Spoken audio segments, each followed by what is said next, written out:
pastor Sidney, meu pai, pela vida da sua esposa, pastora Andressa, seus filhos que aqui se encontram. Que o Senhor venha usar o teu filho nessa noite para ensinar a tua igreja a tua palavra. Que a tua palavra venha nos lavar de todo pecado, de tudo que te desagrada, Senhor. Que através da mensagem que o Senhor trouxe o teu servo lá de Jardinópolis até aqui para nos trazer a tua palavra, é porque veio do céu, meu Pai. Então o Senhor nos ensina. Abre os nossos ouvidos, abre o nosso entendimento, Senhor, para ouvir a tua palavra. E use o teu servo nessa noite. É o que eu te peço e te agradeço em nome do Pai, do Filho e do Espírito Santo. Amém, igreja? Glória! Cumprimento a igreja com a paz do Senhor Jesus. Amém. Amém? Para mim é motivo de muita alegria poder estar aqui falando da mensagem da cruz até vocês. Para mim é um dia muito especial hoje. Ontem foi o dia da consagração a pastor. O bispo esteve lá presente, sua esposa. E um dia muito alegre, um dia que dificilmente sairá dos meus pensamentos, tudo aquilo que Jesus tem feito na minha vida, principalmente. Jesus trabalhou na minha vida a vida inteira, mas o que Ele tem feito de 2 anos e meio para cá, nem se eu viver o resto da vida pregando, andando por mundo, eu não vou conseguir pagar o que Ele fez por mim até hoje. Então louvo a Deus, sou muito grato a esta oportunidade, primeiramente, de poder estar aqui nesta noite. Agradeço imensamente ao bispo, à esposa, por confiar em nós e de trazer até vocês a confiança de levar a palavra até vocês. Gostaria que neste momento todos aqui fizessem uma desconexão do mundo material. Crianças, e vamos a hora da palavra. Ouvir a palavra de Deus. Agradeço também a minha esposa, minha família que anda comigo, por onde eu vou, eles estão me acompanhando. É um suporte. Peço que vocês abram a Bíblia de vocês juntamente comigo. Evangelho segundo escreveu Mateus, no capítulo de número 26. Evangelho segundo escreveu Mateus, no capítulo de número 26, a partir do versículo de número 36. Vamos estar lendo aí 10 versículos até o 46, tá bom? Evangelho de nosso Senhor e Salvador Jesus Cristo, narrado por Mateus, no capítulo de número 26. Quem encontrou, diga amém. Quem não encontrou, peça socorro ao vizinho.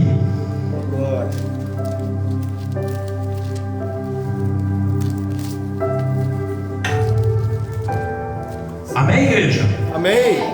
O subtítulo da Bíblia vai nos falar que Jesus no Getsemane.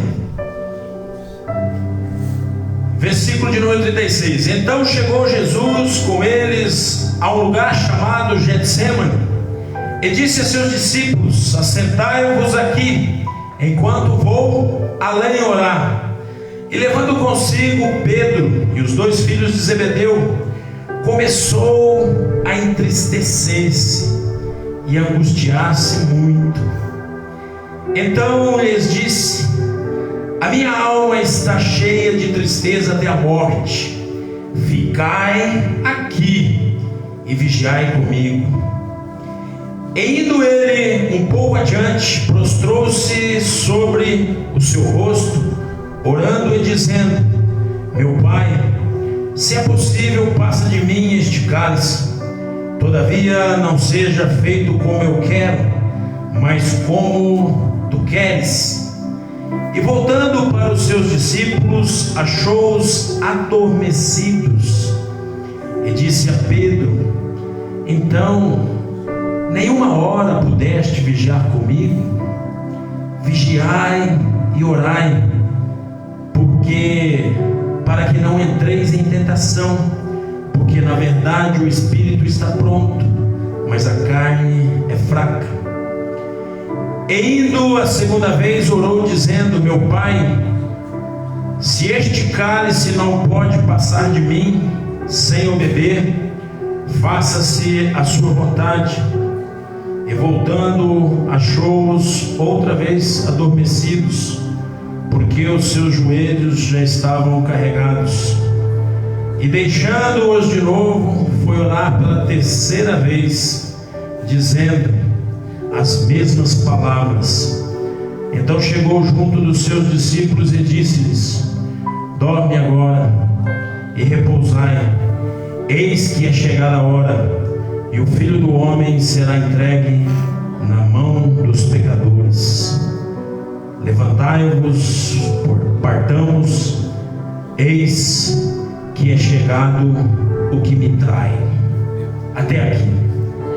Fecha a Bíblia de vocês. Aleluia. Pode aplaudir Glória. Jesus.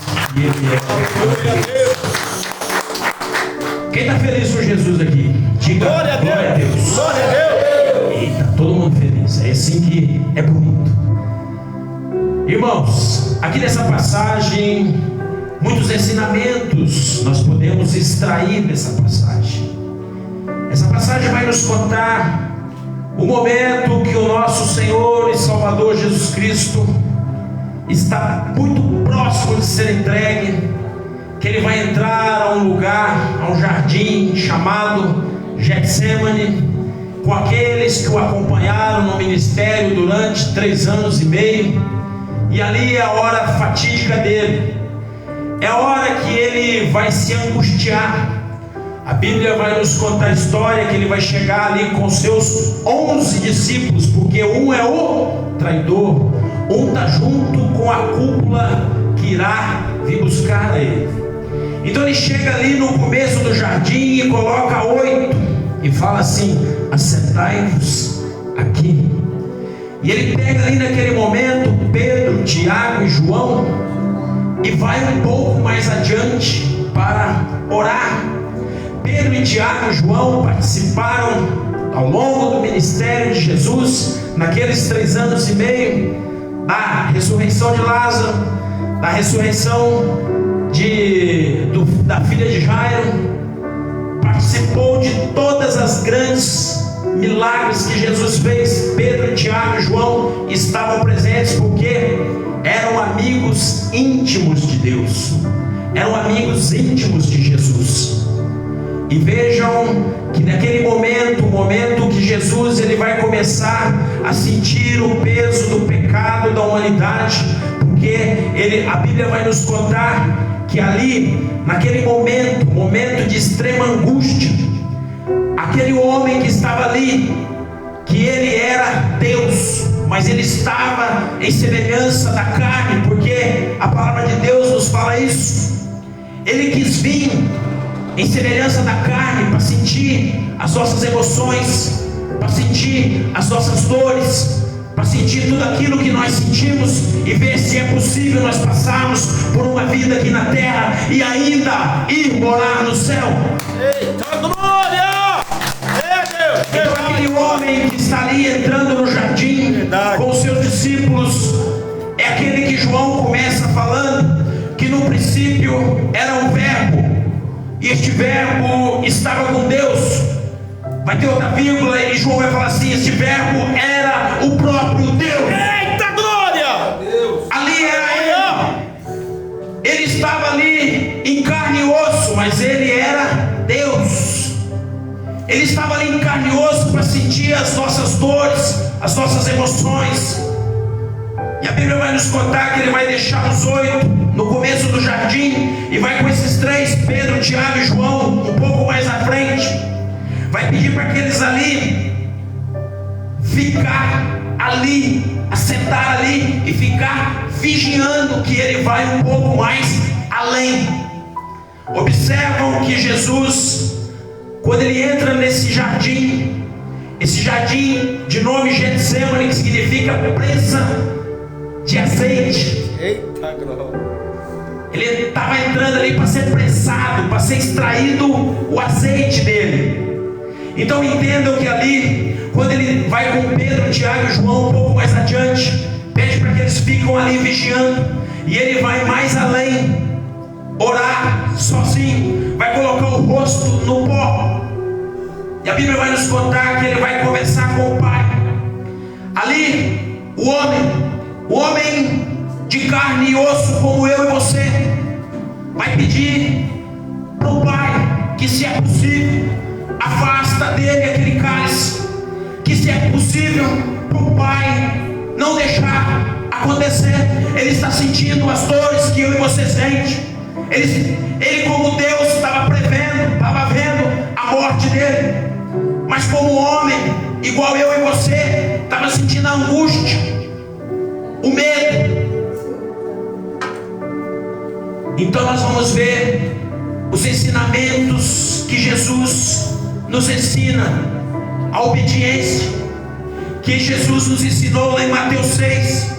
A nós, quando Ele ensina a nós a orar, que Ele fala: Pai nosso que estás no céu, santificado é o teu nome, seja feita, Pai, a tua vontade e nunca a nossa. Ali ele estava vivendo aquilo que ele pregou. Ele foi orar um pouco adiante e falou com Deus, com o Pai. Ele falou assim: Pai, se for possível, afasta de mim esse cálice, vírgula, mas todavia que não seja feita a minha vontade, mas que seja feita a sua vontade. Então entenda uma coisa: ali para frente, Meu Deus, viria a tortura, viria a chicoteada, viria a zorragem e o caminho para o Calvário, para o sacrifício. Mas entenda uma coisa: Ele nos ensina que sem a obediência do Getsemane, a obediência que Ele teve aqui no Getsemane, não teria sacrifício, não teria culto no Calvário. meu Deus. E o que nós aprendemos com isso, igreja? Ali Ele tomou todas as nossas dores, todas as nossas dificuldades. A Bíblia vai contar a história que Ele começa a entristecer, a angustiar de uma tal forma que os poros dele começam a transpirar sangue. Entendam que isso vem de uma profunda angústia que vai abalar.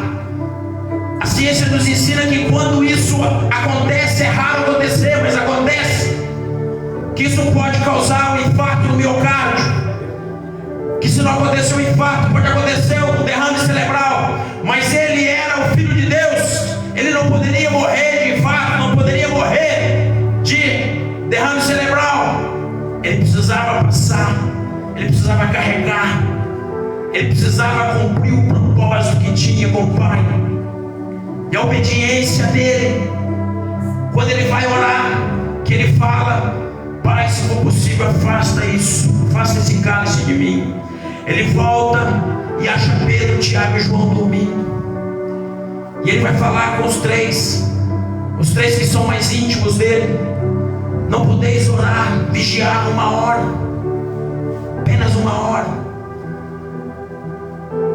Ele vai ensinar e vai falar: vigiai e orai, que o espírito está pronto, mas a carne é fraca. Então o que é que nós aprendemos com esta palavra? Quais são os ensinamentos que Jesus nos traz? Diante das nossas dificuldades no dia a dia, diante daquilo que nós estamos passando na nossa casa, no nosso trabalho, no nosso ministério, que tipo de dificuldade que nós vamos encontrar que possa nos parar? Aquilo que Jesus enfrentou por mim e por você, ninguém de nós aguentaríamos. Somente Ele tomou, Ele carregou sobre si todas as nossas dores, todas as nossas enfermidades. Aí o mais triste de tudo isso é ver que aquele que andou com Ele, aquele que para escolher os 12 discípulos, Ele orou uma noite inteira, e no pacote veio um traidor no meio. Meu Deus. E muitas das vezes nós se queixamos aqui no nosso dia a dia, se queixamos das pessoas que estão em volta, fala: Deus, eu não mereço isso, porque eu sou teu servo. Deus, porque tu colocaste certas pessoas do meu lado. Isso não é justo. Olha o que aconteceu lá atrás. Vamos olhar no retrovisor. Vamos ver se isso é motivo para me parar. Meu Deus. Aleluia. Se isso pode me enfraquecer. Andou com Jesus, pregou com Jesus, esteve junto com Jesus. E aquele beijo, o beijo da traição. Então entendam que pessoas vão estar do nosso lado, pessoas que às vezes nós vamos questionar a Deus, mas Deus envia essas pessoas que é para nos fortalecer, é para nos formar, é para nós entrar no caminho do propósito que Deus tem conosco. Não podemos desanimar diante de qualquer dificuldade. O Getsemane me ensina isso. O Getsemane ensina isso para nós, igreja. É Ele que enfrentou todas as dores, enfrentou aquilo que eu e você não conseguimos suportar, mas Ele suportou por causa de nós. Então o que nós temos que fazer? Agarrar esse Jesus, igreja. Agarrar a oportunidade que nós temos de louvar, de glorificar, de todas as manhãs quando acordarmos, entoar cânticos, entoar louvores, engrandecendo o nome desse nosso Jesus. Vemos aqui testemunho que Jesus opera. E esse Jesus, Ele está aqui neste momento. Ele está ouvindo esta palavra, está ouvindo a pregação. Ele está aqui, Ele é o primeiro que entrou por esta porta. Às vezes, muitas das vezes, eu não posso ir ao culto, eu falto ao culto, mas deixa eu falar para você, Ele nunca chegou atrasado ao culto. Ele é o primeiro que chega e Ele é o último que sai. Eita glória! Nós temos que entender, igreja, todo o sofrimento que nós possamos explicar aqui. Jesus, Ele é entregue. Jesus, Ele é amarrado de noite, numa noite fria. Tiram a roupa dele, largam ele seminu e começam a dar chicotadas. Entenda que para o judeu, só para ele ficar seminu é maior tortura, porque judeu não mostra as partes do corpo. E no outro dia ele é entregue a Pilatos.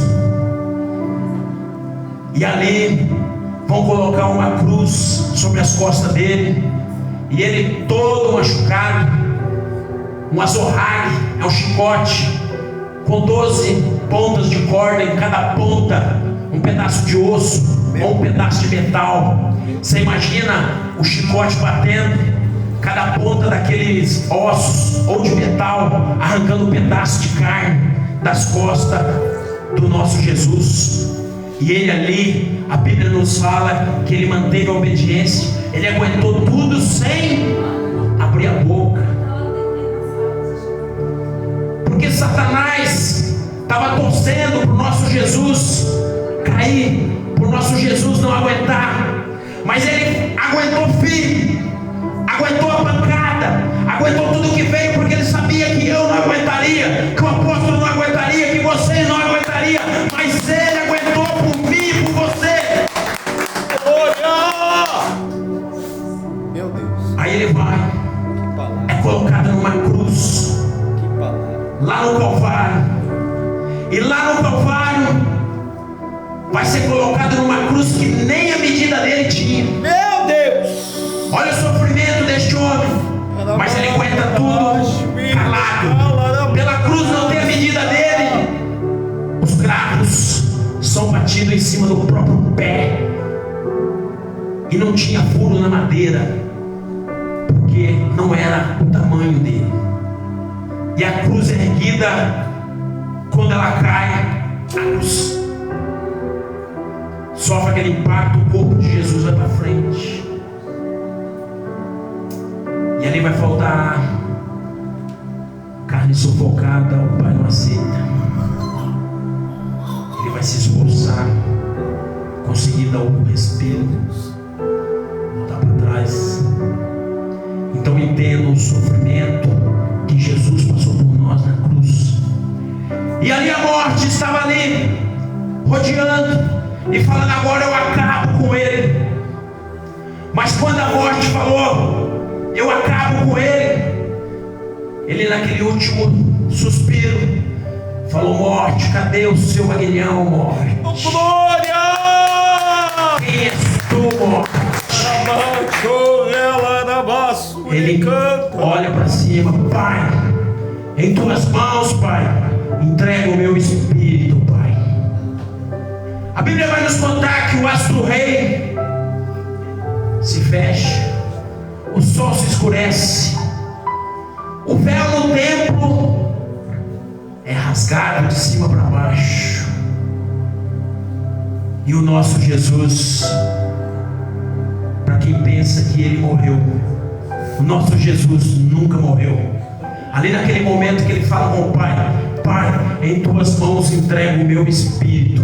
Ali ele pegou a morte e falou: morte, onde está o seu aguilhão, morte? Morte, até hoje tu dominaste o mundo, morte, mas a partir de hoje tu tem que pedir permissão para mim. Ou seja, igreja, para Jesus, para levar qualquer um de nós, a morte tem que pedir permissão para Jesus.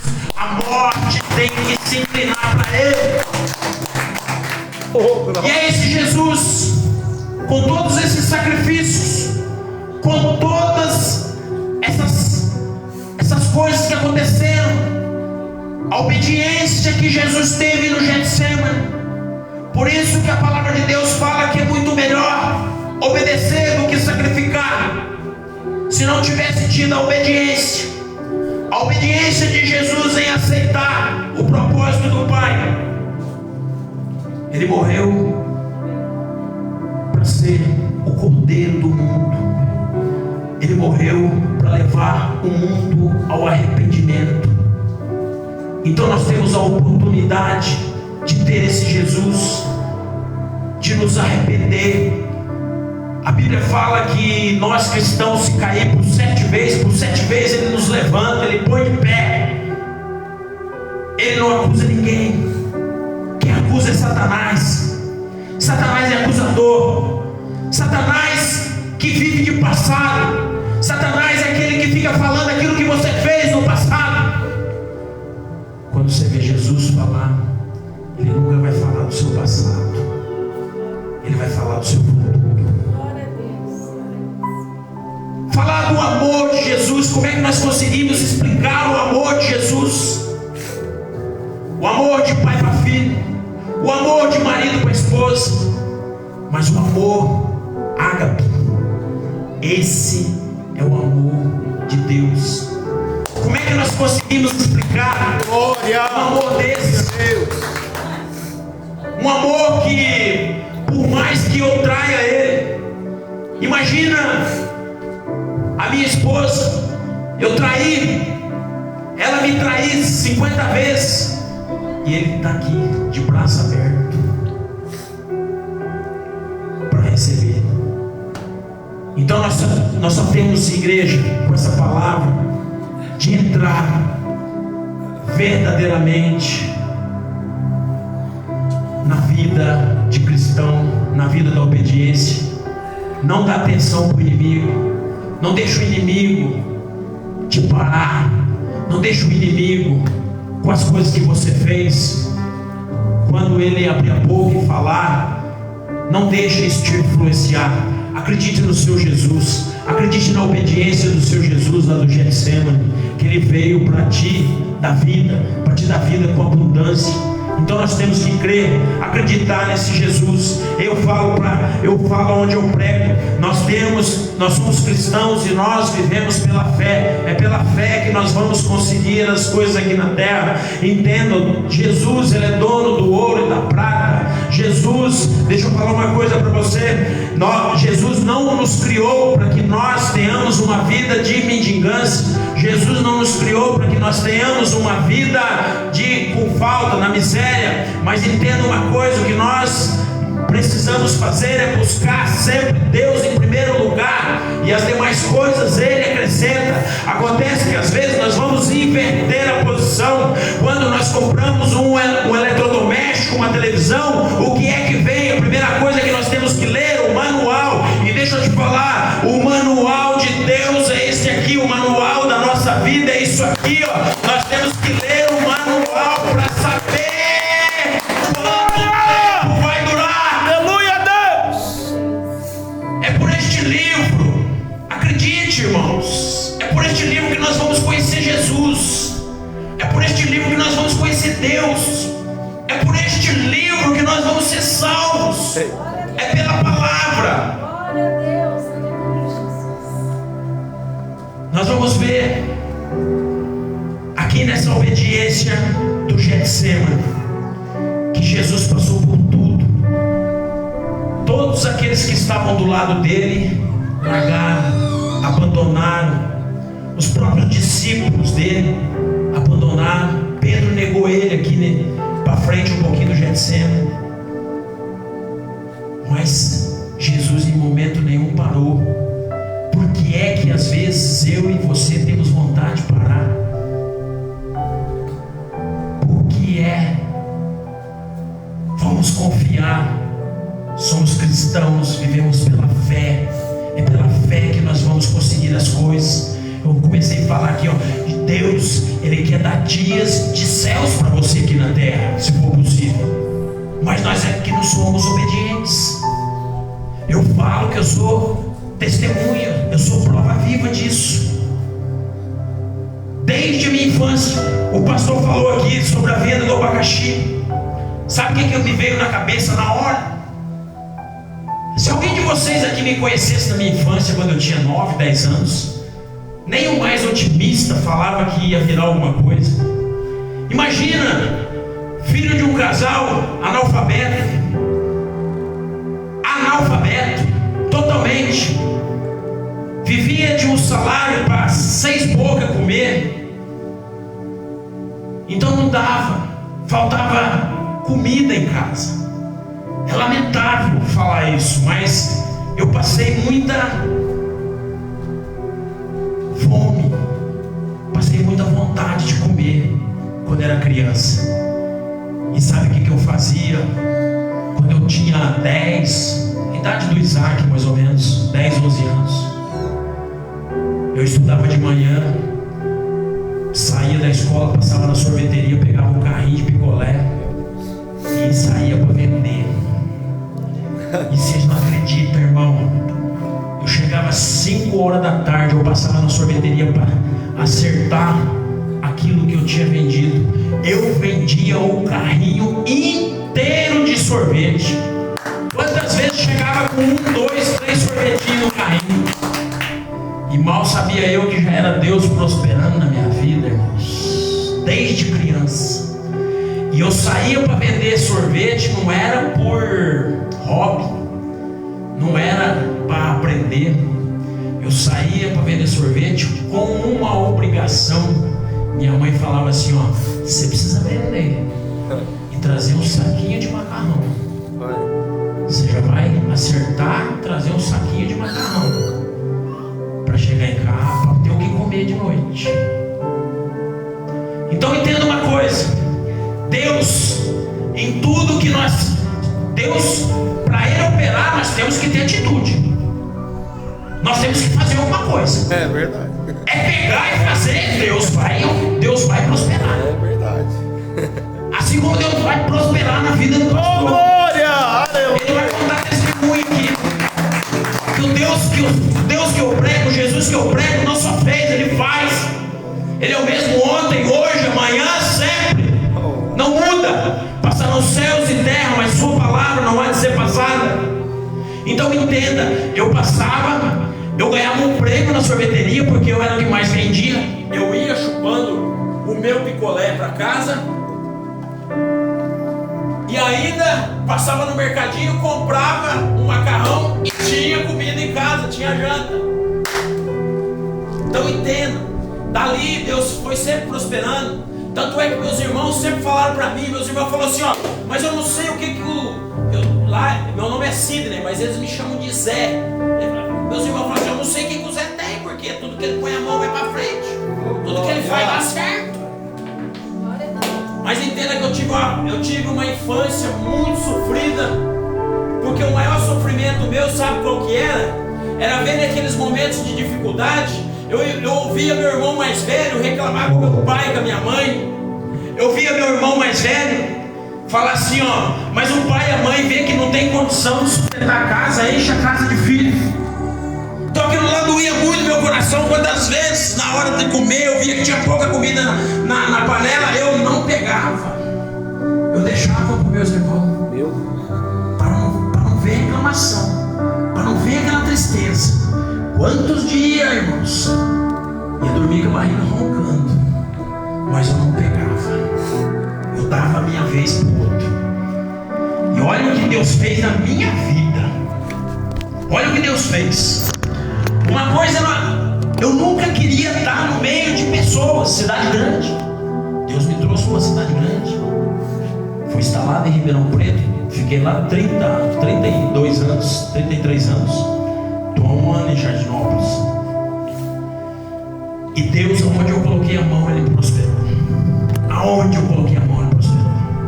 Comecei uma fábrica, irmãos, de ajudante geral quando eu cheguei em Ribeirão, há 30 anos atrás. De ajudante geral, sabe o que é isso? Trabalhando numa fábrica de 80 funcionários sendo ajudante geral. Sabe o que é ajudante geral? Até banheiro tem que lavar. Ajudante geral. Comecei no ano de 1992, ajudante geral.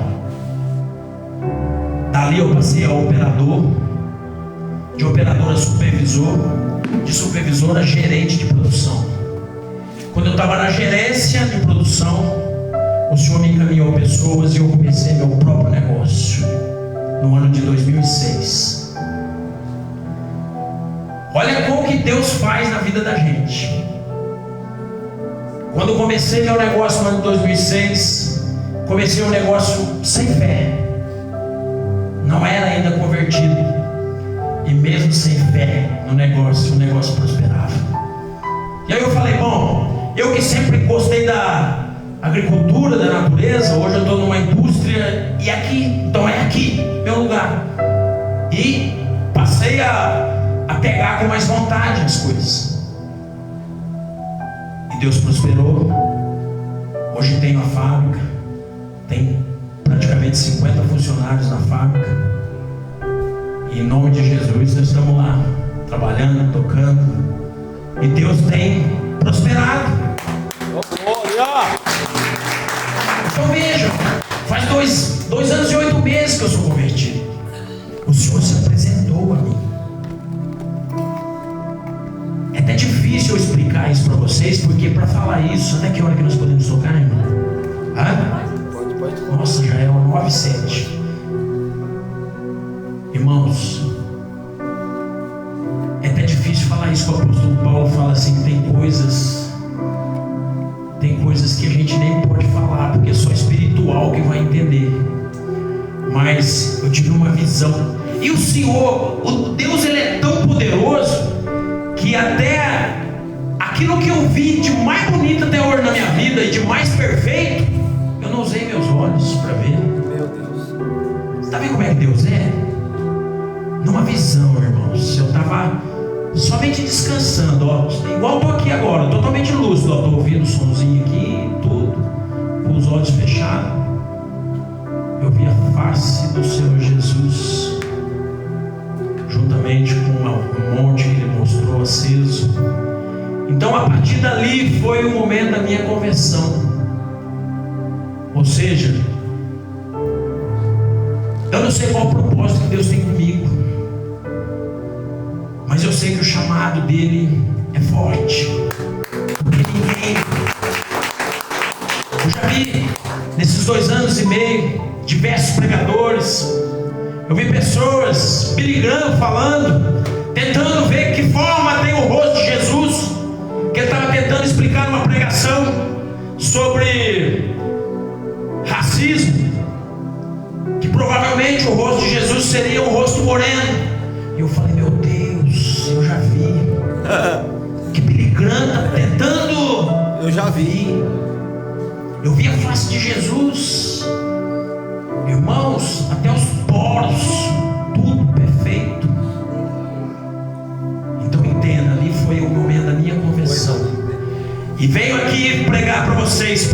encerrar, que prego hoje onde eu passo. A palavra de hoje vai falar sobre obediência. A obediência que Jesus teve no Getsemane, que nada pode nos parar. Nada do que acontecer na nossa frente, nós temos que olhar para trás e ver que Jesus não parou. Ele foi abandonado pelos seus discípulos. Ele enfrentou a zorraga, ele enfrentou tudo de boca fechada. Ele não abriu a boca porque Satanás estava ali do lado e ele não podia mostrar. Ele fez aquilo que estava lá em Isaías 53, que foi levado para o matadouro, igual como se leva uma ovelha. A ovelha vai calada, morre sem gritar. Assim foi Jesus. Então, igreja, mediante as coisas que poderão acontecer na minha e na sua vida daqui para frente, não para. Vamos lembrar do sofrimento que Jesus teve no Getsemane. Vamos lembrar, não deixa Satanás te acusar por aquilo que você fez no passado. Satanás vai fazer de tudo para tentar parar você. Ele sabe das promessas que você tem. Ele te odeia porque tudo que ele faz para você não pega, tudo que faz para você não dá certo, porque você é coberto pela promessa, você é coberto por Deus. Jesus é Ele quem te cobre. Glória a Deus.